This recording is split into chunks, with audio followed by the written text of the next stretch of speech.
સુરત મહાનગરપાલિકાના ચીફ એકાઉન્ટન્ટને એસીબીમાં ધરપકડ કર્યા બાદ ગઈકાલે મોડી સાંજે પાલિકાના ઉચ્ચ અધિકારીઓના કાર્યભારમાં ધરખમ ફેરફાર આવ્યો છે। પાલિકા કમિશનરે કાલે મોડી સાંજે કરેલા ઓર્ડરમાં પાલિકાના કાર્યભાર હળવો કરાયો છે। ગત મોડી સાંજે પાલિકા કમિશનરે બદલીના ઓર્ડરનો ગંજીફો ચીપ્યો છે। પાલિકા કમિશનરે ઉચ્ચ અધિકારીઓના કાર્યભારને વિભાજન હોય તેવા ઓર્ડર કર્યા છે। આજે થયેલા ઓર્ડરમાં સિટી ઇજનેર અક્ષય પંડ્યાનો કાર્યભાર હળવો કરવામાં આવ્યો છે। વધુ પડતા કાર્યભારથી દબાયેલા અક્ષય પંડ્યા પાસેથી બ્રિજ સેલ અને રોડ વિભાગનો હવાલો લઈ લેવામાં આવ્યો છે।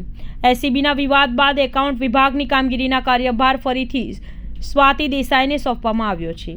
ડેપ્યુટી કમિશનરની ખાલી પડેલી જગ્યા પર સરકાર નિયુક્ત અધિકારી આગામી દિવસોમાં ચાર્જ સંભાળી લેશે, જેના કારણે કાર્યપાલક કેતન દેસાઈને કમિશનરનો ચાર્જ સોંપવામાં આવ્યો હતો તે પાછો લઈ લેવામાં આવ્યો છે। ખાલી પડેલી એસીઈ સિવિલ જગ્યાનો ચાર્જ સોંપવામાં આવ્યો છે।